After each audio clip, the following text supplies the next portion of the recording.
NLD ಕಲ್ಮಿ ಚಾನೆಲ್ಗೆ ಪ್ರೀತಿಯ ಸ್ವಾಗತ. ಇವತ್ತು ನಾವು ಸ್ಪರ್ಧಾತ್ಮಕ ಪರೀಕ್ಷೆಗಳಿಗೆ ಮತ್ತೊಂದಷ್ಟು ಪ್ರಶ್ನೆಗಳನ್ನು ನೋಡುವ. ಈ ಪ್ರಶ್ನೆಗಳನ್ನು ನೀವು ಸರಿಯಾಗಿ ನೋಡ್ಕೊಳ್ಳಿ, ಯಾಕಂದ್ರೆ ಪ್ರಶ್ನೆಗಳನ್ನು ಬೇರೆ ಬೇರೆ ರೀತಿಯಲ್ಲಿ ಕೇಳ್ಬೋದು. ವಿಷಯ ಇದುವೇ ಇರ್ತದೆ. ಸೈನ್ಸ್ ಅಲ್ಲಿ ನೀವು ಕಾನ್ಸೆಪ್ಟ್ ಅನ್ನು ಚೇಂಜ್ ಮಾಡ್ಲಿಕ್ಕೆ ಆಗುದಿಲ್ಲ, ಆದ್ರೆ ಕ್ವಶನ್ಸ್ ಅನ್ನು ಬೇರೆ ಬೇರೆ ರೀತಿಯಲ್ಲಿ ನೀವು ಮಾಡ್ಲಿಕ್ಕಾಗ್ತದೆ. ಹಾಗಾಗಿ ನೀವು ಆನ್ಸರ್ ಅನ್ನು ನೀವು ಸರಿಯಾಗಿ ಮನಸ್ಸಲ್ಲಿ ಇಟ್ಟುಕೊಂಡ್ರೆ ಪ್ರಶ್ನೆಗೆ ಯಾವ ರೀತಿ ಬಂದು ನಿಮಗೆ ಬರೀಬಹುದು. ಒಂದೊಂದಾಗಿ ಪ್ರಶ್ನೆಗಳನ್ನು ನೋಡುವ. ಫಾರ್ಮ್ಯುಲಾ ಆಫ್ ಸಿಲಿಕಾನ್ ಕಾರ್ಬೈಡ್, ಇದು ಕಾಮನ್ ಆಗಿ ಕೇಳುವಂತಹ ಕ್ವಶನ್. ಇದು SiC, SiC2, SiO2, SiO ಕೊಟ್ಟಿದ್ದಾರೆ. ಸಿಲಿಕಾನ್ ಕಾರ್ಬೈಡ್ ನ ಸೂತ್ರ ಏನು ಅಂತ ಕೇಳಿದ್ದಾರೆ. ಸಿಲಿಕಾನ್ ಕಾರ್ಬೈಡ್ SiC ಇದರ ಆನ್ಸರ್ ಆಗುವಂತದ್ದು. ಇಲ್ಲಿ ಸಿಲಿಕಾನ್ ಕಾರ್ಬೈಡ್ ನಾನು ಯಾಕೆ ತಗೊಂಡೆ ಅಂದ್ರೆ ಇದು ತುಂಬಾ ಹಾರ್ಡ್ ಆಗಿರುವಂತದ್ದು. ಅಂದ್ರೆ ಗಾಜನ್ನು ಕಟ್ ಮಾಡುವಂತಹ ಸಂದರ್ಭಗಳಿರ್ಬೋದು, ಅಥವಾ ಕಬ್ಬಿಣವನ್ನು ಶಾರ್ಪ್ ಮಾಡ್ಲಿಕ್ಕೆ, ಈ ತರದ ಬೇರೆ ಬೇರೆ ಸಂದರ್ಭಗಳಲ್ಲಿ ಈ ಸಿಲಿಕಾನ್ ಕಾರ್ಬೈಡ್ ಅನ್ನು ಯೂಸ್ ಮಾಡ್ತಾರೆ. ಇದು ತುಂಬಾ ಶಾರ್ಪ್ ಆಗಿ ಇದು ಕಟ್ ಮಾಡ್ತದೆ. ಹಾಗಾಗಿ ತುಂಬಾ ಗಟ್ಟಿಯಾದಂತಹ ವಸ್ತು. ಸಿಲಿಕಾನ್ ಮತ್ತು ಕಾರ್ಬನ್ ಸೇರಿಕೊಂಡು, ಅಥವಾ ಸಿಲಿಕಾನ್ ಮತ್ತೆ ಕೋಕ್ ಅನ್ನು ಕಾಯಿಸಿದಾಗ ಸಿಗುವಂತಹ ವಸ್ತು ಇದು silicon carbide. The main components of LPG and CNG respectively. ಇದು ತುಂಬಾ ಸಲ ಕೇಳುವಂತಹ ಪ್ರಶ್ನೆ. ಸಾಮಾನ್ಯವಾಗಿ ನಾವು LPG ಹೇಳಿದ ಕೂಡಲೇ ಪ್ರೊಪೇನ್ ಮತ್ತೆ ಬ್ಯೂಟೇನ್ ಅಂತ ಹೇಳಿಬಿಡ್ತೇವೆ. ಆದ್ರೆ ಎಲ್ಲ ಕಡೆಗಳಲ್ಲಿ ಈ ರೀತಿ ಅಲ್ಲ. ಇದು ಇಲ್ಲಿ ಆನ್ಸರ್ ನಿಮಗೆ ಬ್ಯೂಟೇನ್ ಮತ್ತು ಮೀಥೇನ್. ಅಂದ್ರೆ ನಾವು ಇಂಡಿಯಾದ್ದು ಅಂತ ತೆಕ್ಕೊಂಡ್ರೆ, US ಅಲ್ಲಿ ಆಸ್ಟ್ರೇಲಿಯಾದಲ್ಲೆಲ್ಲ ತುಂಬಾ ಚಳಿ ಇರುವಂತಹ ಪ್ರದೇಶಗಳಲ್ಲಿ ಪ್ರೊಪೇನ್ ಅನ್ನು ಜಾಸ್ತಿ ಪರ್ಸೆಂಟೇಜ್ ಇಡ್ತಾರೆ, ಅಥವಾ 100% ಪ್ರೊಪೇನ್ ಅನ್ನೇ ಇಡ್ಬೋದು. ಯಾಕಂದ್ರೆ ಅದರದ್ದು ಬಾಯ್ಲಿಂಗ್ ಪಾಯಿಂಟ್ -42 ಡಿಗ್ರಿ ಸೆಂಟಿಗ್ರೇಡ್, ಅಂದ್ರೆ -42 ಡಿಗ್ರಿ ಸೆಂಟಿಗ್ರೇಡ್ ಅಂದ್ರೆ ಅದು ಫ್ರೀಸಿಂಗ್ ಪಾಯಿಂಟ್ ಕೂಡ ತುಂಬಾ ಕಡಿಮೆ ಇರ್ತದೆ. ಆದ್ರೆ ಬ್ಯೂಟೇನ್ ಹಾಗಲ್ಲ, -1 ಅದರದ್ದು ಬ್ಯೂಟೇನಿನ ಕುದಿಯುವ ಬಿಂದು -1 ಡಿಗ್ರಿ ಸೆಂಟಿಗ್ರೇಡ್. ಹಾಗಾಗಿ ತುಂಬಾ ಶೀತ ಪ್ರದೇಶಗಳಲ್ಲಿ ಬ್ಯೂಟೇನ್ ಚೆನ್ನಾಗಿ ಉರಿಯೋದಿಲ್ಲ. ಹಾಗಾಗಿ ಅಂತಹ ತುಂಬಾ ಚಳಿ ಇರುವಂತಹ ಪ್ರದೇಶಗಳಲ್ಲಿ ಹೆಚ್ಚಾಗಿ ಯಾವ್ದು ಪರ್ಸೆಂಟೇಜ್ ಜಾಸ್ತಿ ಇಡುದು, ಪ್ರೊಪೇನ್ ಅನ್ನು ಜಾಸ್ತಿ ಇಡ್ತಾರೆ. ನಮ್ಮ ಇಂಡಿಯಾದಲ್ಲೆಲ್ಲಾದ್ರೆ 35% ಸಾಮಾನ್ಯವಾಗಿ ಪ್ರೊಪೇನ್ ಇಡ್ತಾರೆ, ಉಳಿದದ್ದು 65% ಬ್ಯೂಟೇನ್ ಇಡ್ತಾರೆ. ಇನ್ನು CNG, ಇದರಲ್ಲಿ ಕಂಪ್ರೆಸ್ಡ್ ನ್ಯಾಚುರಲ್ ಗ್ಯಾಸ್, ಇದು ಕೂಡ ಕೇಳುವಂತಹ ಪ್ರಶ್ನೆ. ಇದರಲ್ಲಿ ಇದು ಎಲ್ಲಿ ಸಿಗುವಂತದ್ದು? ಇದು ಪೆಟ್ರೋಲಿಯಂ ಬಾವಿಗಳಲ್ಲಿ ಪ್ರಾರಂಭದಲ್ಲಿ ಅದನ್ನು ಓಪನ್ ಮಾಡುವಾಗ ಅಲ್ಲಿ ಸಿಗುವಂತಹ ಒಂದು ಅನಿಲ ಇದು CNG, ನ್ಯಾಚುರಲ್ ಗ್ಯಾಸ್. ಇದರಲ್ಲಿ ಬಹಳ ಪ್ರಮುಖವಾಗಿ ಮೀಥೇನ್ ಇರುವಂತದ್ದು. ಅಂದ್ರೆ ಇದನ್ನು ಶುದ್ಧೀಕರಿಸಿ ಎಲ್ಲ ಮಾಡುವಂತದ್ದಲ್ಲ. ಅದನ್ನು ಹಾಗೆ ಸಿಲಿಂಡರ್ಗಳಿಗೆ ತುಂಬಿ ಕೊಡಬಹುದು, ಅಥವಾ ಪೈಪ್ ಲೈನ್ ಅಲ್ಲಿ ಸಪ್ಲೈ ಮಾಡಬಹುದು. ಆದ್ರೆ LPG ಅನ್ನು ಹಾಗಲ್ಲ. ಇದು ಪೆಟ್ರೋಲಿಯಂ ಶುದ್ಧೀಕರಣ ಆದ ನಂತರ, ಅಥವಾ ಪೆಟ್ರೋಲ್ ಶುದ್ಧೀಕರಣ ಆಗುವಾಗ ಅದರಲ್ಲಿ ಬ್ಯೂಟೇನ್, ಪ್ರೊಪೇನ್ ಎಲ್ಲ ಸಿಗ್ತದಲ್ಲ, ಅದರ ಒಂದು ಮಿಶ್ರಣ ಆಗಿರ್ತದೆ ಯಾವುದು LPG. ಮತ್ತೆ ಇನ್ನೊಂದು ಪ್ರಶ್ನೆ ಕೆಲವರಲ್ಲಿ ಇದೆ, ಅಲ್ಲಿ ಲಿಕ್ವಿಡ್ ರೂಪದಲ್ಲಿ ಅದು ಇರ್ತದೆಯಾ ಅಥವಾ ಅದು ಗ್ಯಾಸ್ ಆಗಿ ಹೇಗೆ ಬರ್ತದೆ ಅಂತ. ಹೌದು, ಅದನ್ನು ಅತಿ ಹೆಚ್ಚಿನ ಒತ್ತಡಕ್ಕೆ ಗುರಿಪಡಿಸಿದಾಗ ಅದೇನಾಗ್ತದೆ, ಅನಿಲ ಇದ್ದದ್ದು ದ್ರವ ರೂಪಕ್ಕೆ ಬರ್ತದೆ. ಆ ದ್ರವ ರೂಪಕ್ಕೆ ಬಂದದ್ದು, ಆದ್ರೆ ಅದಕ್ಕೊಂದು ಸ್ವಲ್ಪ ಅವಕಾಶ ಸಿಕ್ಕಿದ್ರು ಸಾಕು, ಅದು ಅನಿಲ ರೂಪಕ್ಕೆ ತಕ್ಷಣವೇ ಬಂದು ಬಿಡ್ತದೆ. ಯಾಕಂದ್ರೆ ಅಲ್ಲಿ ಅಷ್ಟು ಒತ್ತಡದಲ್ಲಿ ಅದನ್ನು ತುಂಬಿಸಿರ್ತಾರೆ. ಹಾಗಾಗಿ ನೋಡಿ, ನೀವು ಓಪನ್ ಮಾಡಿ ಒಂದು ಸೌಂಡ್ ಬರ್ತದಲ್ಲ, ಅದು ಹಾಗಾಗಿ ಅದು ಮೇಲ್ಗಡೆಗೆ ಬರುವಾಗ್ಲೇ ಅದು ಅಂದ್ರೆ ತುಂಬಾ ದ್ರವ ರೂಪದಲ್ಲಿ ಸ್ವಲ್ಪ ಆದ ನಂತರ ಉಳಿದದ್ದು ದ್ರವ ರೂಪಕ್ಕೆ ಬರ್ಲಿಕ್ಕೆ ಆಗದೆ ಅಲ್ಲಿ ಅಷ್ಟು ಪ್ರೆಷರ್ ಅಲ್ಲಿ ತುಂಬಿರ್ತಾರೆ. ಅಲ್ಲಿ ಅನಿಲ ರೂಪದಲ್ಲಿ ತುಂಬಿಕೊಂಡಿರ್ತದೆ ಮೇಲ್ಭಾಗದಲ್ಲಿ. ಸ್ವಲ್ಪ ನೀವು ಓಪನ್ ಮಾಡಿದ ತಕ್ಷಣ ರೆಗ್ಯುಲೇಟರಿಗೆ ಸಿಕ್ಕಿಸಿ ಆನ್ ಮಾಡ್ತೀರಲ್ಲ ಹೊಸದು ಬಂದ ತಕ್ಷಣ, ಆಗ ಏನಾಗ್ತದೆ, ಅಲ್ಲಿ ಒಂದು ಸ್ವಲ್ಪ ಮೇಲ್ಗಡೆ ಅನಿಲ ಇದ್ದದ್ದು ಸ್ವಲ್ಪ ಮೇಲೆ ಬರ್ಲಿಕ್ಕೆ ಸ್ಟಾರ್ಟ್ ಆಯ್ತಲ್ಲ, ಅದು ಉರಿದು ಖಾಲಿ ಆದ ಹಾಗೆ ಏನಾಯ್ತು, ಅಲ್ಲಿ ಪ್ರೆಷರ್ ಕಡಿಮೆ ಆಯ್ತು, ಅದು ಎಲ್ಲ ಅನಿಲ ರೂಪಕ್ಕೆ ಬಂದು ನಿಮಗೆ ಉಪಯೋಗಕ್ಕೆ ಬರುದು. ಹಾಗಾಗಿ ನೋಡಿ, ಲಾಸ್ಟ್ಗೆ ಸ್ವಲ್ಪ ಇದ್ದಾಗಲ್ಲ ನೀವು ಅಲುಗಾಡಿಸುವಾಗ ಸ್ವಲ್ಪ ಸೌಂಡ್ ಕೇಳ್ತದಲ್ಲ, ಅದನ್ನು ಕೇಳಿಸಿಕೊಂಡು ಕೆಲವರು ಅದೇ ಪ್ರಶ್ನೆ ಮಾಡ್ತಾರೆ. ಅದರಲ್ಲಿ ಲಿಕ್ವಿಡ್ ಅಲ್ಲಿ ಖಂಡಿತ ಲಿಕ್ವಿಡ್ ಮಾಡಿರ್ತಾರೆ, ಅದರಲ್ಲಿ ಕೆಳಗಡೆಗೆ ಲಿಕ್ವಿಡ್ ಅಂಶವೇ ಇರ್ತದೆ. ಅದು ಅನಂತರ ಅದು ಪ್ರೆಷರ್ ಕಡಿಮೆ ಆದ ಹಾಗೆ ಅದು ಅನಿಲ ರೂಪಕ್ಕೆ ಬರ್ತದೆ. ಈ ವಿಷಯಗಳು ನಿಮಗೆ ಗೊತ್ತಿರ್ಬೇಕು, ಯಾಕಂದ್ರೆ ತುಂಬಾ ಸಲ ಇದನ್ನು ಬೇರೆ ಬೇರೆ ರೀತಿಯಲ್ಲಿ ಕೇಳ್ತಾರೆ LPGಗೆ ಸಂಬಂಧಪಟ್ಟಂತಹ question. The average surface temperature of the earth surface is, ಭೂಮಿಯ ಮೇಲ್ಮೈಯ ಸರಾಸರಿ ತಾಪಮಾನ ಅಂತ ಕೇಳಿದ್ದು. ಇಲ್ಲಿ ನಿಮಗೆ ಆನ್ಸರ್ 15 ಡಿಗ್ರಿ ಸೆಂಟಿಗ್ರೇಡ್. ಅಂದ್ರೆ ಈಗ ನಮ್ಮಲ್ಲಿ ಈಗ ಸದ್ಯ ಪ್ರಸ್ತುತ ಇಂಡಿಯಾದಲ್ಲಿ 28 ಡಿಗ್ರಿ 29 ಡಿಗ್ರಿ ಸೆಂಟಿಗ್ರೇಡ್ ಇರಬಹುದು. ಆದ್ರೆ ಅದೇ ಬೇರೆ ಪ್ರದೇಶಗಳಲ್ಲಿ, ಶೀತ ಪ್ರದೇಶಗಳಲ್ಲಿ ಅಲ್ಲಿ ತಂಪು ವಾತಾವರಣ ಇರ್ತದೆ. ಒಂದು ಅವರೇಜ್ ಆಗಿ ನಾಸಾ ಏನ್ ಹೇಳ್ತದೆ ಅಂದ್ರೆ 15 ಡಿಗ್ರಿ ಸೆಂಟಿಗ್ರೇಡ್ ಇದ್ರೆ ಓಕೆ, ಅದಕ್ಕಿಂತ ಜಾಸ್ತಿ ಜಾಸ್ತಿ ಆಗ್ತಾ ಇದೆ ಅಂತ ಈಗ ಸ್ವಲ್ಪ ಟೆನ್ಷನ್ ಇರುವಂತದ್ದು. ಆದ್ರೆ 15 ಡಿಗ್ರಿ ಇರ್ಬೇಕಾದಂತಹದ್ದು ನಮ್ಮ ಭೂಮಿಯಲ್ಲಿ ಎಲ್ಲ ಜೀವಿಗಳು ವಾಸ ಮಾಡ್ಬೇಕಿದ್ರೆ ಎಲ್ಲ ಒಟ್ಟಾರೆಯಾಗಿ ವಾತಾವರಣ, ಕೆಲವು ಭಾಗಗಳಲ್ಲಿ ಅತಿಯಾದ ಉಷ್ಣತೆ ಇರಬಹುದು, ಕೆಲವು ಭಾಗಗಳಲ್ಲಿ ಕಡಿಮೆ ಇರಬಹುದು, ಒಟ್ಟಿನಲ್ಲಿ ಅವರೇಜ್ ಎಷ್ಟು ಇರಬೇಕು, 15 degree centigrade. Who develop the technology of underground nuclear explosion? ಭೂಗತ ಪರಮಾಣು ಸ್ಫೋಟ ತಂತ್ರಜ್ಞಾನವನ್ನು ಅಭಿವೃದ್ಧಿಪಡಿಸಿದವರು ಯಾರು ಅಂತ. ಇಲ್ಲಿ ಡಾಕ್ಟರ್ OBJ ಬಾಬಾ ಅವರು ಇದಕ್ಕೆ answer. Consider the following statements: diamond is hard and graphite is soft. ಹೇಳಿಕೆಗಳನ್ನು ಪರಿಗಣಿಸಿ. ವಜ್ರ ಗಟ್ಟಿಯಾಗಿದೆ ಮತ್ತು ಗ್ರಾಫೈಟ್ ಮೃದುವಾಗಿದೆ. ಡೈಮಂಡ್ ಈಸ್, ಎರಡನೇ ಆಪ್ಷನ್ ಏನ್ ಕೊಟ್ಟಿದ್ದಾರೆ ಅಥವಾ ಸ್ಟೇಟ್ಮೆಂಟ್ ಏನ್ ಕೊಟ್ಟಿದ್ದಾರೆ ಅಂದ್ರೆ, diamond is soft and graphite is hard. ವಜ್ರ ಮೃದುವಾಗಿದೆ ಆದ್ರೆ ಗ್ರಾಫೈಟ್ ಕಠಿಣವಾಗಿದೆ. Diamond is a bad conductor but graphite is A good conductor. Diamond ಕೆಟ್ಟ ಕಂಡಕ್ಟರ್ ಆಗಿದೆ ಅಥವಾ ವಾಹಕವಾಗಿದೆ ಅಂದ್ರೆ ಉಷ್ಣವಾಹಕ ಅಥವಾ ವಿದ್ಯುತ್ ವಾಹಕ ಆಗಿದೆ, ಆದ್ರೆ ಗ್ರಾಫೈಟ್ ಉತ್ತಮ ವಿದ್ಯುತ್ ವಾಹಕ. Diamond is A good conductor but graphite is a bad conductor. Diamond ಅಥವಾ ವಜ್ರ ಕೆಟ್ಟ ವಾಹಕ ಆಗಿರ್ತದೆ, ಆದ್ರೆ ಒಳ್ಳೆ ವಾಹಕ ಆಗಿರ್ತದೆ. ಗ್ರಾಫೈಟ್ ಉತ್ತಮ ವಾಹಕ ಆಗಿರ್ತದೆ ಅಂತ ಅದನ್ನೇ ತಿರುಗಿಸಿ ಕೊಟ್ಟಿದ್ದಾರೆ. ಇಲ್ಲಿ ಆಪ್ಷನ್ ಯಾವ ಸ್ಟೇಟ್ಮೆಂಟ್ಗಳು ಸರಿ ಇದೆ ಅಂತ ಕೇಳಿದ್ರೆ, ನಿಮಗೆ ವಜ್ರ ಗಟ್ಟಿಯಾಗಿದೆ, ಗ್ರಾಫೈಟ್ ಮೃದುವಾಗಿದೆ, ಅದು ಒಂದು ಸರಿ. ಇನ್ನೊಂದು ಮೂರನೆಯದ್ದು, ವಜ್ರ ಕೆಟ್ಟ ಕಂಡಕ್ಟರ್ ಆದ್ರೆ ಗ್ರಾಫೈಟ್ ಉತ್ತಮ ಕಂಡಕ್ಟರ್. ಆಕ್ಚುಲಿ ಇಲ್ಲಿ ಗ್ರಾಫೈಟ್ ಮತ್ತು ವಜ್ರ ಎರಡೂ ಕೂಡ ಇಂಗಾಲದ ಬಹುರೂಪಗಳೇ, ಆದ್ರೆ ಇಂಗಾಲದ ವ್ಯಾಲೆನ್ಸಿ ಗೊತ್ತಿದೆ ನಿಮಗೆ 4 ಅಲ್ವಾ. ವಜ್ರದಲ್ಲಿ ಒಂದು ಕಾರ್ಬನ್ ಸುತ್ತ 4 ಕಾರ್ಬನ್ಗಳು ಸೇರಿರ್ತದೆ, ಅಂದ್ರೆ ಅದರ 4 ವ್ಯಾಲೆನ್ಸಿಗಳು ಭರ್ತಿಯಾಗುವುದು ಮತ್ತೆ 4 ಕಾರ್ಬನ್ಗಳಿಂದ ಭರ್ತಿಯಾಗಿರ್ತದೆ. ಹಾಗಾಗಿ ಅಲ್ಲಿ ಫ್ರೀ ಇಲೆಕ್ಟ್ರಾನ್ಸ್ ಇಲ್ಲ, ಹಾಗಾಗಿ ಅದು ವಿದ್ಯುತ್ ವಾಹಕ ಅಲ್ಲ. ಮತ್ತು ಅವುಗಳು ಒಟ್ಟು ಸೇರಿದಲ್ಲ, ಅದರಿಂದಾಗಿ ಅದು ತುಂಬಾ ಕಠಿಣ ರಚನೆಯನ್ನು ಹೊಂದಿರ್ತದೆ. ಅದೇ ಗ್ರಾಫೈಟಿನಲ್ಲಿ ಹಾಗಲ್ಲ, ಪ್ರತಿ ಕಾರ್ಬನ್ನಿನ ಒಂದು ವ್ಯಾಲೆನ್ಸಿ ಬಾಕಿ ಉಳಿದಿರ್ತದೆ. ಅಂದ್ರೆ ಒಂದು ಕಾರ್ಬನ್ ಇದ್ರೆ ಅದರ ಸುತ್ತ 3 ಕಾರ್ಬನ್ನಿಗೆ ಮಾತ್ರ 3 ಕಾರ್ಬನ್ಗಳು ಸೇರಿಕೊಂಡಿರ್ತದೆ.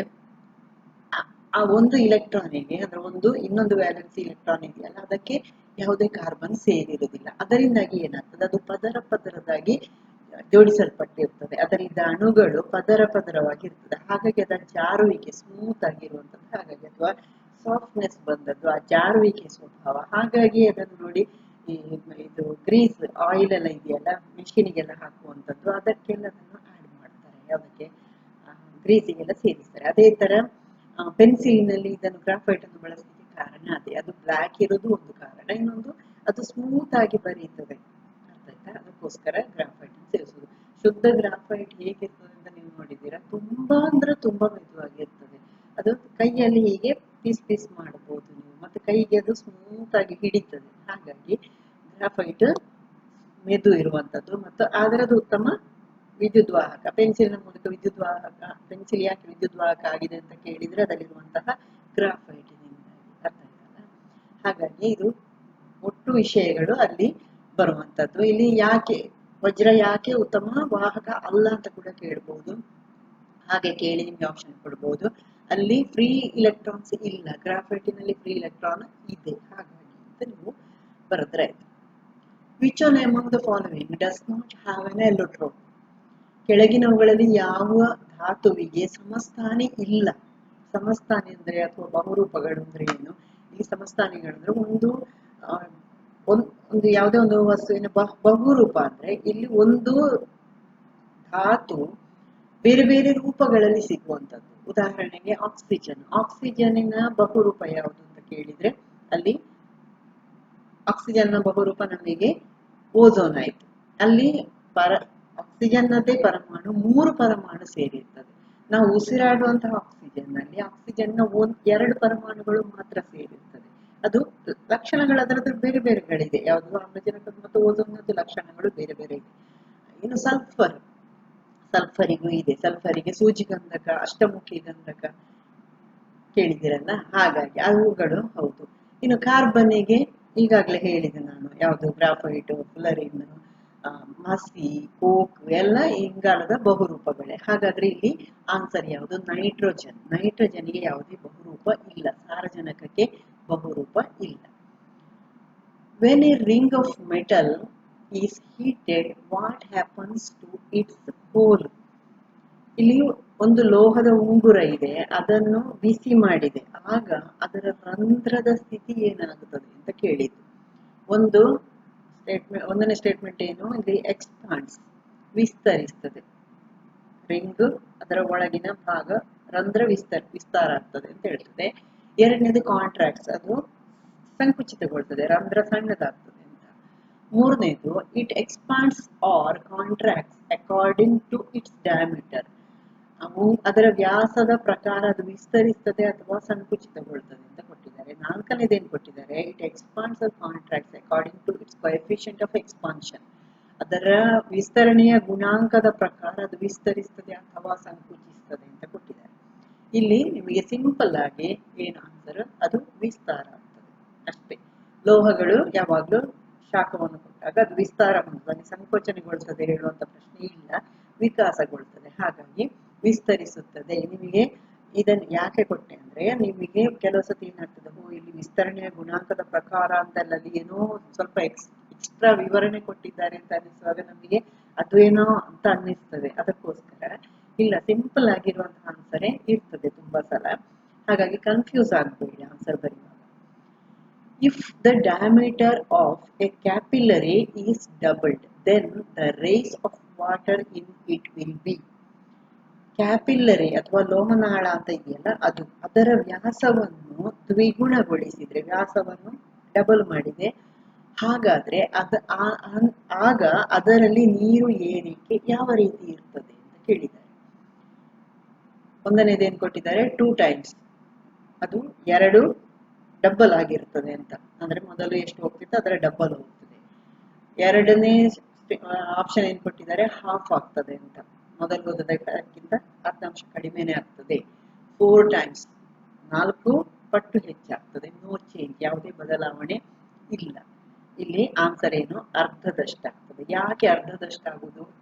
ಇಲ್ಲಿ ಕ್ಯಾಪಿಲ್ಲರಿ ಆಕ್ಷನ್ ಅಥವಾ ಕ್ಯಾಪಿಲ್ಲರಿ ಹೇಳಿದ್ರಿ ಏನು, ಅಲ್ಲಿ ಬಹಳ ಸಪೂರವಾದಂತಹ ನಳಿಕೆ ಇದ್ದಾಗ ನೀವಲ್ಲಿ ಮೇಲಿಂದ ಯಾವ ಒತ್ತಡವನ್ನು, ಅಲ್ಲಿ ಗಾಳಿಯ ಒತ್ತಡ ಅದಕ್ಕೆ ಬೀಳುವುದೇ ಇಲ್ಲ. ಹಾಗಾಗಿ ಏನಾಗ್ತದೆ? ದ್ರವ ಆಟೋಮೆಟಿಕ್ ಆಗಿ ಮೇಲ್ಗಡೆಗೆ ಹೋಗ್ತದೆ. ಆದ್ರೆ ನೀವೊಂದು ಲೋಟದಲ್ಲಿ ನೀರು ತುಂಬಿ ಅದನ್ನು ಕ್ಯಾಪಿಲರ್ ಟ್ಯೂಬ್ ಅನ್ನು ಇಟ್ಟದಂತ ಇಟ್ಕೊಳ್ಳಿ. ಆ ಟ್ಯೂಬ್ ಅನ್ನು ಇಟ್ಟಾಗ ಏನಾಗ್ತದೆ? ಆ ಟ್ಯೂಬಿನ ಒಳಗಡೆಗೆ ಗಾಳಿಯ ಒತ್ತಡ ಬಹಳ ಕಡಿಮೆ ಆಗಿರ್ತದೆ.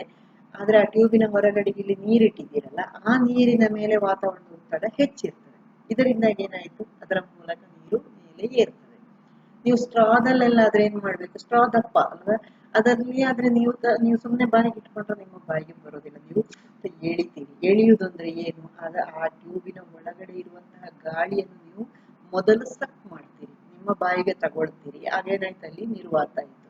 ಆಗ ಜ್ಯೂಸಿನ ಮೇಲೆ ಇದ್ದಂತಹ ಒತ್ತಡ ಇದೆಯಲ್ಲ, ಅದರಿಂದಾಗಿ ಏನಾಗ್ತದೆ? ಇಲ್ಲಿ ಖಾಲಿ ಅವಕಾಶ ಇದ್ದಲ್ಲಿಗೆ ನೀರು ಅಂದ್ರೆ ಅದು ಗಾಳಿ ಹೋಗ್ಲಿಕ್ಕೆ ಪ್ರಯತ್ನಿಸ್ತದೆ, ಅಲ್ಲಿ ನೀರು ಜ್ಯೂಸ್ ಇರ್ತದೆ, ಆ ಜ್ಯೂಸ್ ಅನ್ನು ಒತ್ತುತ್ತದೆ, ಅದು ಟ್ಯೂಬಿನ ಮೂಲಕ ಮೇಲೆ ಬರ್ತದೆ. ಹಾಗಾಗಿ ಇಲ್ಲಿ ಕ್ಯಾಪಿಲ್ಲರಿ ವ್ಯಾಸ ಕಡಿಮೆ ಆದ ಹಾಗೆ ಏನಾಗ್ತದೆ? ಏರುವಿಕೆ ಪ್ರಮಾಣ ಹೆಚ್ಚುತ್ತದೆ. ಆದರೆ ಅದರ ವ್ಯಾಸ ಹೆಚ್ಚಿದ ಹಾಗೆ ಅಲ್ಲಿ ಹರಿಯುವಂತಹ ಪ್ರಮಾಣ ಕಡಿಮೆ ಆಗ್ತಾ ಹೋಗ್ತದೆ. ಹಾಗಾಗಿ ಆನ್ಸರ್ ಯಾವ್ದಾಗುದು? ಅರ್ಧಾಂಶದಷ್ಟು ಕಡಿಮೆ ಮಾಡಿದೆ ಅಂದ್ರೆ ಅರ್ಧಾಂಶದಷ್ಟು ಅಲ್ಲಿ ಮೇಲೆ ಏರುವುದು ಕಡಿಮೆ ಆಗ್ತದೆ ಅಂತ. Which is the fundamental quantity? ಇಲ್ಲಿ ಕ್ವಾಂಟಿಟಿ ಮಾತ್ರ ಯಾವುದು ಅಂತ ಆಕ್ಚುಲಿ ಪ್ರಶ್ನೆ. ಅಂದ್ರೆ ಮೂಲಭೂತ ಪ್ರಮಾಣ ಮಾತ್ರ ಇಲ್ಲಿರುವಂತದ್ದು, ಇಲ್ಲಿ ದಿಕ್ಕು ಇಲ್ಲ ಅಂತ. ಸದಿಶವ ಅದಿಶವ ಅಂತ ಕೇಳ್ತಾರಲ್ಲ ಪ್ರಶ್ನೆ, ಅದರಲ್ಲಿ ಒಂದು ಪ್ರಶ್ನೆ ಇದೆ, ಅದಕ್ಕೆ ಕೊಟ್ಟದ್ದು ನಾನು. ಇಲ್ಲಿ ನಿಮಗೆ ಫಂಡಮೆಂಟಲ್ ಕ್ವಾಂಟಿಟಿ ಅಷ್ಟೇ ಕೊಟ್ಟಿದ್ದಾರೆ ಆ ಕ್ವಶನ್ ಅಲ್ಲಿ. ಆಕ್ಚುಲಿ ಇಲ್ಲಿ ಏನು ಅದಕ್ಕೆ ಯಾವುದಕ್ಕೆ ದಿಕ್ಕು ಇಲ್ಲ ಅಥವಾ ಸದಿಶ ಈ ರೀತಿ ಪ್ರಶ್ನೆ ಕೇಳಲೇ ಇಲ್ಲ, ವೆಕ್ಟರ್ ಈ ತರಹದ ಪ್ರಶ್ನೆ ಕೇಳಲೇ ಇಲ್ಲ, ಇಷ್ಟೇ ಕೊಟ್ಟದ್ದು. ಇಂಥ ಸಂದರ್ಭದಲ್ಲಿ ನೀವು ಏನ್ ಬರೆಯುವುದಪ್ಪ ಅಂತ ಆಲೋಚನೆ ಮಾಡಿದ್ರೆ ಪ್ರಮಾಣ ಮಾತ್ರ ಇರುವುದು ಯಾವುದಕ್ಕೆ? ಇಲ್ಲಿ ಟೈಮಿಗೆ ಅಂತ ಹೇಳಿದ್ದು ಟಿಕ್ ಆಯ್ತು. ಆಯ್ತಾ? Next, why the needle of iron swims on the water surface when it is kept gently. ಒಂದು ಕಬ್ಬಿಣದ ಸೂಜಿಯನ್ನು, ಒಂದು ತೆಳುವಾದಂತಹ ಸೂಜಿಯನ್ನು ನೀವು ಬಹಳ ನಿಧಾನವಾಗಿ ಯಾವುದೋ ಒಂದು ಪೇಪರ್ನ ಮೇಲೆ ಅಥವಾ ಏನು ಹಾಗೆ ನೀರಿನ ಮೇಲೆ ಬಹಳ ನಿಧಾನವಾಗಿ ನೀವು ಜೋಪಾನವಾಗಿ ಇಟ್ಟರೆ ಏನಾಗ್ತದೆ, ಅದು ತೇಲ್ತದೆ. ಯಾಕೆ ಅಂತ ಪ್ರಶ್ನೆ. ಕಬ್ಬಿಣ ಸೂಜಿಯನ್ನು ನೀರಿನ ಮೇಲೆ ನಿಧಾನವಾದ ರೀತಿಯಲ್ಲಿ ಇಡಲಾಗಿದೆ, ಆಗ ಅದು ತೇಲಿಕ್ಕೆ ಕಾರಣ ಏನು ಅಂತ. ನೀವು ಈಗ ನೆಟ್ಟಗೆ ಹಾಕಿದ್ರೆಲ್ಲ ಕೆಳಗಡೆ ಬೀಳ್ತದೆ. It will remain under the water when it will displace more water than its weight. ಅದು ನೀರಿನ ಅಡಿಯಲ್ಲೇ ನೀರಿನ ಮೇಲೆ ಇಟ್ಟಾಗ ಅದರ ತೂಕಕ್ಕಿಂತ ಹೆಚ್ಚಿನ ನೀರನ್ನು ಅದು ಸ್ಥಳಾಂತರಿಸುತ್ತದೆ. The density of needle is less than that of water. ನೀರಿಗಿಂತ ಅದರ ಡೆನ್ಸಿಟಿ ಕಡಿಮೆ ಇದೆ, ಅದರ ಸಾಂದ್ರತೆ ಕಡಿಮೆ ಇದೆ. ಡ್ಯೂ ಟು ಸರ್ಫೇಸ್ ಟೆನ್ಷನ್, ಆ ಸೂಜಿ ಅದರ ನೀರಿನ ಮೇಲ್ಮೈಯ ಸೆಳೆತದಿಂದಾಗಿ. ಡ್ಯೂ ಟು ಇಟ್ಸ್ ಶೇಪ್, ಅದರ ಆಕಾರದಿಂದಾಗಿ ಅಂತ ಕೊಟ್ಟಿದ್ದಾರೆ. ಇಲ್ಲಿ ಆನ್ಸರ್ ಯಾವ್ದಾಗ್ತದೆ, ಮೇಲ್ಮೈ ಸೆಳೆತದಿಂದಾಗಿ ಈ ರೀತಿ ಆಗುವಂಥದ್ದು. ಈ ನೀರಿನ ಮೇಲೆ ಅಥವಾ ಯಾವುದೇ ಲಿಕ್ವಿಡ್ ಇದೆಯಲ್ಲ ಅದರ ಮೇಲೆ ಒಂದು ರೀತಿಯ ಏನು ಶೀಟಿನ ಹಾಗೆ ಅಣುಗಳ ಜೋಡಣೆ ಆಗ್ತದೆ. ಅಂದ್ರೆ ಏನು, ಅಲ್ಲಿ ಮೇಲ್ಮೈ ಸೆಳೆತ, ಅಲ್ಲಿ ಆ ಅಣುಗಳ ಮಧ್ಯದಲ್ಲಿ ಒಂದು ಬಲ ಇರ್ತದೆ. ಆ ಅಣುಗಳ ಮಧ್ಯದ ಬಲದಿಂದಾಗಿ ಅಲ್ಲಿ ಒಂದು ಮೇಲ್ಮೈ ಸೆಳೆತ ಅಂತ ನಾವು ಹೇಳುವಂಥದ್ದು. ಮುಂದೆ ಪುನಃ ಬರ್ತದೆ ನಿಮಗೆ, ಅಣುಗಳು ಸೇರಿಕೊಂಡಿರುವಂತ. ಹಾಗಾಗಿ ನೋಡಿ, ಉದಾಹರಣೆಗೆ ಮೇಲ್ಮೈ ಸೆಳೆತ ಜೇನಿನಲ್ಲಿ ಜಾಸ್ತಿಯಾ ನೀರಿನಲ್ಲಿ ಜಾಸ್ತಿಯಾ ಈ ರೀತಿ ಕೇಳಿದ್ರೆ ನೀವು ಜೇನಿನಲ್ಲಿ ಅಂತ ಹೇಳ್ತೀರಿ. ಯಾಕೆ, ಅಲ್ಲಿ ಅದು ಇದ್ದದ್ದು ಹಾಗೆ ಇರ್ತದೆ, ಅಲ್ಲಿ ಅದು ಹರಡಿಕೊಂಡು ಹೋಗುವುದಿಲ್ಲ. ಅಂದ್ರೆ ಅಲ್ಲಿ ಅವುಗಳ ಅಣುಗಳ ಸೆಳೆತ ಹೆಚ್ಚಿರ್ತದೆ. ಈ ರೀತಿ ನೀವು ಹೇಳ್ತೀರಲ್ಲ, ಅದು ಅಂತಹ ಎಕ್ಸಾಂಪಲಿನ ಜೊತೆಗೆ ಹೀಗಿದ್ದದ್ದು ಕೊಡ್ಬೋದು ನಿಮಗೆ questions. The mass of a star is 2 times the mass of the sun. ಒಂದು ನಕ್ಷತ್ರ ಇದೆ, ಅದರ ದ್ರವ್ಯರಾಶಿ ಸೂರ್ಯನ ದ್ರವ್ಯರಾಶಿಯ 2 ಪಟ್ಟು ಇದೆ. How it will come to an end, ಅದರ ಕೊನೆ ಹೇಗೆ ಇರ್ತದೆ ಅಂದ್ರೆ, ಇಲ್ಲಿ ಒಂದನೇದೇನು ಕೊಟ್ಟಿದ್ದಾರೆ, ನ್ಯೂಟ್ರಾನ್ ಸ್ಟಾರ್ ಆಗ್ತದೆ. ಎರಡನೇದು ಬ್ಲ್ಯಾಕ್ ಹೋಲ್ ಆಗ್ತದೆ ಅಥವಾ ಕಪ್ಪು ಕುಳಿ ಆಗ್ತದೆ. ಮೂರನೇದು ವೈಟ್ ಡ್ವಾರ್ಫ್ ಆಗ್ತದೆ, ಶ್ವೇತ ಕುಬ್ಜ ಆಗ್ತದೆ, ಅಥವಾ ರೆಡ್ ಜೈಂಟ್ ಆಗ್ತದೆ ಅಂತ ಇಲ್ಲಿ ನಿಮ್ಮ ಆಪ್ಷನ್ ಕೊಟ್ಟದ್ದು. ಇಲ್ಲಿ ಆನ್ಸರ್ ಏನು ನಿಮಗೆ, ನ್ಯೂಟ್ರಾನ್ ನಕ್ಷತ್ರ ಆಗ್ತದೆ. ಅದು ನ್ಯೂಟ್ರಾನ್ ಸ್ಟಾರ್ ಆಗುವಂಥದ್ದು. ಇಲ್ಲಿ ನೆಕ್ಸ್ಟ್ ನಾನು ಅದರ ವಿವರಣೆಗೆ ಇಲ್ಲಿ ಒಂದು ಕೊಟ್ಟೆ. ಇಲ್ಲಿ ಒಂದು ನೆಬ್ಯುಲಾದಿಂದ ನಕ್ಷತ್ರಗಳು ಪ್ರಾರಂಭ ಆಗುವುದಲ್ವಾ. ಸಾಮಾನ್ಯವಾಗಿರುವಂತಹ ಒಂದು ನಕ್ಷತ್ರ ಅಂದ್ರೆ ಸೂರ್ಯ ಅಥವಾ ಸೂರ್ಯನಷ್ಟೇ ಗಾತ್ರದ ನಕ್ಷತ್ರಗಳಾದ್ರೆ ರೆಡ್ ಜೈಂಟ್ ಆಗ್ತದೆ. ಅನಂತರ ಇಲ್ಲಿ ಏನು ಪ್ಲಾನೆಟರಿ ನೆಬ್ಯುಲಾ ಆಗ್ತದೆ, ಅಲ್ಲಿಂದ ವೈಟ್ ಡ್ವಾರ್ಫ್ ಆಗ್ತದೆ. ಸೂರ್ಯನ ಇಲ್ಲಿ ನಕ್ಷತ್ರ ಕೊನೆಗೆ ಈ ವೈಟ್ ಡ್ವಾರ್ಫ್ ಅಥವಾ ಶ್ವೇತಗುಬ್ಜ ಏನಾಗ್ತದೆ, ಕ್ರಮೇಣ ಅದರ ಶಕ್ತಿಯನ್ನು ಕಳ್ಕೊಳ್ತಾ ಬರ್ತದೆ. ಅದೊಂದು ತಣ್ಣಗಿನ ಕಾಯಾಗಿ ಬಿಡ್ತದೆ. ಸೂರ್ಯ ಅಥವಾ ಸೂರ್ಯನಿಗಿಂತ ಸಣ್ಣ ನಕ್ಷತ್ರಗಳಾದ್ರೆ ಈ ರೀತಿ ಆಗ್ತದೆ. ಸೂರ್ಯನಿಗಿಂತ ಒಂದು ಸ್ವಲ್ಪ ಜಾಸ್ತಿ ಮಾಸ್ ಇರುವಂತದ್ದು, ಅಂದ್ರೆ 2 ಪಟ್ಟು ಅಥವಾ 4 ಪಟ್ಟು 5 ಪಟ್ಟು ಇರುವಂತದ್ದು, ಇಷ್ಟು ಇರುವಂತದ್ದಾದ್ರೆ ರೆಡ್ ಜೈಂಟ್ ಆದ ನಂತರ ಸೂಪರ್ ನೋವಾ ಆಗ್ತದೆ. ಸೂಪರ್ ನೋವಾ ಆಗುತ್ತೆ, ಅದರ ಅತ್ಯಂತ ಹೊರಗಿನ ಭಾಗಗಳು ಸಿಡಿದು ಹೋಗ್ತದೆ.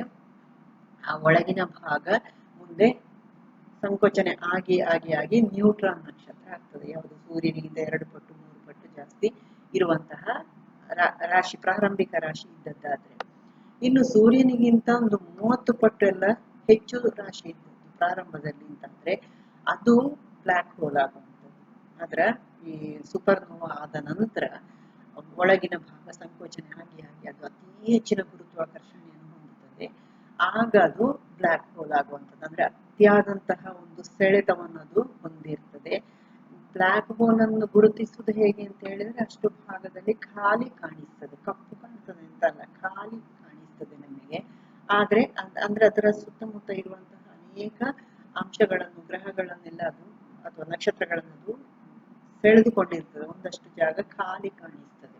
ಅಂದ್ರೆ ಅಲ್ಲಿಗೆ ನೀವು ಬೆಳಕನ್ನು ಹಾಯಿಸಿದ್ರೆ ಆ ಬೆಳಕು ಕೂಡ ಅಬ್ಸಾರ್ಬ್ ಆಗುವಷ್ಟು ಅದು ಆಕರ್ಷಣೆ ಅನ್ನೋದು ಹೊಂದಿದೆ ಅಂತ ಅರ್ಥ. ಅದು ಯಾವುದು, ಸೂರ್ಯನಿಗಿಂತ ಒಂದು 30-35 ಪಟ್ಟು ದೊಡ್ಡ ನಕ್ಷತ್ರಗಳಾದ್ರೆ ಆ ರೀತಿ ಆಗುದು. ಎ ಸ್ವಿಂಗಿಂಗ್ ಪೆಂಡುಲಮ್, ಒಂದು ತೂಗುತ್ತಾ ಇರುವಂತಹ ಲೋಲಕ ಇದೆ. Has its maximum acceleration at, ಇದು ತುಂಬಾ ಸಲ ಬೇರೆ ಬೇರೆ ಪ್ರಶ್ನೆ ಪತ್ರಿಕೆಗಳಲ್ಲಿ ಬಂದದ್ದು. ಇಲ್ಲಿ ದ ಬಾಟಮ್ ಆಫ್ ದ ಸ್ವಿಂಗಿನ ಬಾಟಮ್ ಹೇಳೋದು ಯಾವುದನ್ನು ಇಲ್ಲಿ ನೆಟ್ಟಗಿನ ಭಾಗ ಇದೆಯಲ್ಲ ಆ ಭಾಗದಲ್ಲಿ ಒಂದನೇದು ಎ. ಬಿ ಏನು ಹೇಳ್ತದೆ, the two extremities of the swing. ಒಂದು ಸ್ವಿಂಗ್ ಗರಿಷ್ಠ, ಇಲ್ಲಿ ಒಂದು ಗರಿಷ್ಠದ ಬಿಂದು, ಇನ್ನೊಂದು ಇಲ್ಲಿ ಗರಿಷ್ಠದ ಬಿಂದು ಇರ್ತದೆ ಅಲ್ವಾ, ಅದು ಎರಡು ಅಂತ ಹೇಳ್ತಾರೆ. ಸಿ ಅಲ್ಲಿ ಏನ್ ಹೇಳ್ತದೆ, every point of the swing, ಅದು ಮೂಲಕ ಹೇಗೆ ಹೋಗ್ತಾ ಇದೆ ಅದರ ಪ್ರತಿ ಪಾಯಿಂಟ್ ಅಲ್ಲಿ ಅಂತ ಸಿ ಆಪ್ಷನ್ ಹೇಳ್ತದೆ. ಡಿ ಆಪ್ಷನ್ ಏನ್ ಹೇಳ್ತದೆ, no particular portion of the pendulum, ಯಾವುದೇ ಒಂದು ಪರ್ಟಿಕ್ಯುಲರ್ ಪೋರ್ಷನ್ ಅಂತ ಇಲ್ಲ ಅದಕ್ಕೆ ಅಂತ, ನಿರ್ದಿಷ್ಟ ಭಾಗದಲ್ಲಿ ಅಂತ ಅದಕ್ಕೆ ಜಾಸ್ತಿ ಆಕ್ಸಲರೇಷನ್ ಅಥವಾ ಜಾಸ್ತಿ ವೇಗೋತ್ಕರ್ಷ ಅಂತ ಇಲ್ಲ ಅಂತ ಹೇಳ್ತದೆ. ಯಾವಾಗ ಎರಡು ತುದಿಗಳಲ್ಲಿದ್ದಾಗ ಅದು ಹೆಚ್ಚು ಗರಿಷ್ಠವಾದಂತಹ ವೇಗೋತ್ಕರ್ಷವನ್ನು ಹೊಂದಿರುವುದು. ಯಾಕೆ ಅದು ಗೊತ್ತಿರಬೇಕು ನಿಮಗೆ. ಅದು ತನ್ನ ಸ್ಥಾನದಲ್ಲಿ ನೆಟ್ಟಗೆ ನಿಂತುಕೊಂಡಿದ್ದಾಗಾದ್ರೆ ಅದು ಯಾವುದೇ ರೀತಿಯಲ್ಲಿ ಅದರಲ್ಲಿ ವೇಗೋತ್ಕರ್ಷವನ್ನು ಅದು ಹೊಂದಿರುವುದಿಲ್ಲ. ನೀವು ಅದನ್ನು ಒಂದು ಸತಿ ಹೀಗೆ ಎಳೆದು ಮೇಲೆ ತನಕ ತಂದು ಬಿಡ್ತೀರಿ ಅಂತಾಗುವಾಗ ಏನಾಯ್ತು, ಮೇಲಿನಿಂದ ಬೀಳುವಂಥದ್ದು ಅದು ಅಂತಿಮ ವೇಗದಿಂದ ಅಂದ್ರೆ ಅತಿ ಹೆಚ್ಚಿನ ವೇಗದಿಂದ ಅಲ್ಲಿಂದ ಕೆಳಗಡೆಗೆ ಬರುವಂಥದ್ದು ಗುರುತ್ವಾಕರ್ಷಣೆ, ಅನಂತರ ಕೆಳಗೆ ಬರುವಾಗ ಕಡಿಮೆ ಆಗುವಂಥದ್ದು, ಅದೇ ಬಲದಿಂದ ಅದು ಮತ್ತೊಂದು ಕಡೆಗೆ ಹೋಗಿರ್ತದೆ. ಅಲ್ಲಿ ಮತ್ತೆ ಪುನಃ ಅದು ಕೆಳಗಡೆಗೆ ಬರುವುದಲ್ಲ, ಹಾಗಾಗಿ ಆ ಕೆಳಗೆ ಬೀಳ್ತಾ ಇರುವಾಗ ಯಾವಾಗಲೂ ಆಕ್ಸಲರೇಷನ್ ಜಾಸ್ತಿ ಇರ್ತದೆ. ಹಾಗಾಗಿ ಎರಡು ತುದಿಗಳಲ್ಲಿದ್ದಾಗ ಅಂತ ನಿಮ್ಮ ಆನ್ಸರ್ ಆಗ್ಬೇಕು. Next, rain drops fall from great height, which statement is true regarding it. ನೋಡಿ, ಸುಮಾರಾಗಿ ಅದರ ಹಾಗೆ ಆನ್ಸರ್ ಬರ್ತದೆ. ಈಗ ಪುನಃ ಇಲ್ಲಿ ನಿಮಗೆ ಮಳೆ ಹನಿಗಳು ಹೆಚ್ಚು ಎತ್ತರದಿಂದ ಬೀಳುತ್ತವೆ, ಯಾವ ಹೇಳಿಕೆಗಳು ಇದರ ಬಗ್ಗೆ ನಿಜವಾಗಿರ್ತದೆ ಅಂತ. They fall with that ultimate velocity which are different for different droplets. ಅವು ಅಂತಿಮ ವೇಗದೊಂದಿಗೆ ಬೀಳ್ತವೆ. ವಿಭಿನ್ನ ಹನಿಗಳಿಗೆ ಅವು ವಿಭಿನ್ನವಾಗಿರುತ್ತೆ, ಅಂದ್ರೆ ಬೇರೆ ಬೇರೆ ಹನಿಗಳಿಗೆ ಬೇರೆ ಬೇರೆ ರೀತಿಯಾದಂತಹ ಒಂದು ವೇಗ ಇರ್ತದೆ ಅಂತ ಹೇಳ್ತಾರೆ. ಎರಡನೇದೇನು ಹೇಳಿದರೆ, they fall with same ultimate velocity. ಅವು ಅದೇ ಅಂತಿಮ ವೇಗದಿಂದ, ಅಂದ್ರೆ ಎಲ್ಲ ಅದೇ ಒಂದೇ ಸಮವೇಗದಿಂದ ಬೀಳ್ತಾ ಇರ್ತದೆ ಅಂತ. their velocity increases and they fall with different velocity on the earth. ಅವುಗಳ ವೇಗ ಹೆಚ್ಚಾಗ್ತದೆ ಮತ್ತು ಭೂಮಿಯ ಮೇಲೆ ಅವು ಬೇರೆ ಬೇರೆ ವೇಗದೊಂದಿಗೆ ಅವು ಬೀಳ್ತದೆ. ನಾಲ್ಕನೆಯದು, their velocity increases and they fall with the same velocity on the earth. ಅವುಗಳ ವೇಗ ಮೇಲಿಂದ ಕೆಳಗಡೆ ಬರ್ತಾ ಹೆಚ್ಚಾಗ್ತದೆ, ಅವು ಭೂಮಿಯ ಹತ್ರ ಬಂದಾಗ ಒಂದೇ ವೇಗದಲ್ಲಿ ಬೀಳ್ತದೆ ಅಂತ ಇಲ್ಲಿ ಆಪ್ಷನ್ ಕೊಟ್ಟಿದ್ದಾರೆ. ಇಲ್ಲಿ ಏನು, ಅವು ಅದೇ ಅಂತಿಮ ವೇಗದಿಂದಲೇ ಅಂದ್ರೆ ಒಂದೇ ಸಮದಲ್ಲಿ, ಅದರಲ್ಲಿ ವೇಗದಲ್ಲಿ ಮತ್ತೆ ಹೆಚ್ಚು ಕಡಿಮೆ ಆಗುವಂಥದ್ದು ಅಂತ ಏನಿಲ್ಲ, ಮೇಲಿನಿಂದ ವೇಗವಾಗಿ ಅದೇ ವೇಗದಿಂದ ಪ್ರಾರಂಭದಲ್ಲಿಯೇ ಅದು ಮ್ಯಾಕ್ಸಿಮಮ್ ವೇಗದಿಂದಲೇ ಬೀಳ್ತದೆ. Next, which statement is true when we see rainbow. ರೈನ್ಬೋದ ಬಗ್ಗೆಯೂ ಕಾಮನ್ ಆಗಿ ಪ್ರಶ್ನೆಗಳು ಬಂದೇ ಬರ್ತದೆ.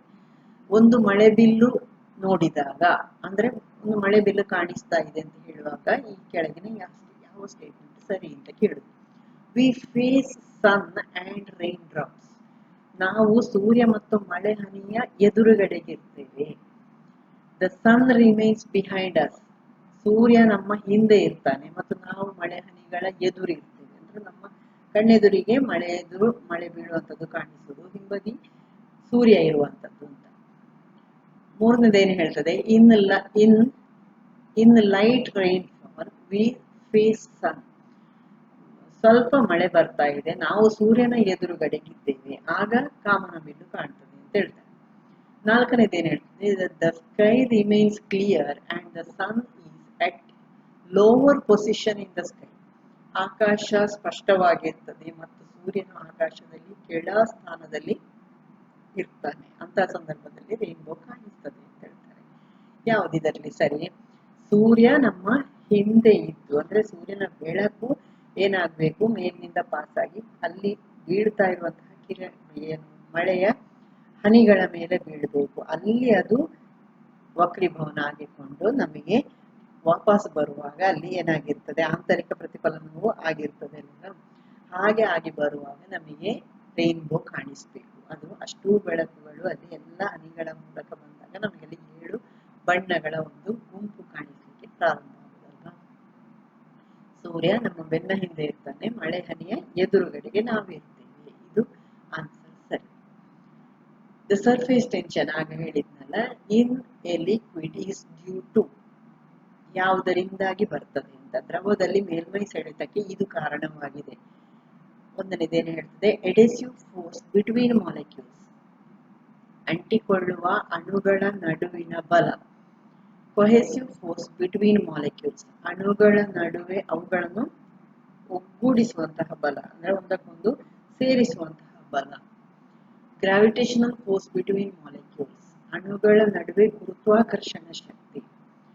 ಇಲೆಕ್ಟ್ರಿಕಲ್ ಫೋರ್ಸ್ ಬಿಟ್ವೀನ್ ಮಾಲಿಕ್ಯೂಲ್ಸ್, ಅಣುಗಳ ನಡುವೆ ವಿದ್ಯುದಾವೇಶ ಅಥವಾ ವಿದ್ಯುತ್ ಶಕ್ತಿಯ ರೀತಿಯಲ್ಲಿ ಒಂದು ಶಕ್ತಿ ಇರುತ್ತದೆ ಅಂತ ಹೇಳ್ತಾರೆ. ಯಾವುದಿಲ್ಲಿ ಸರಿ?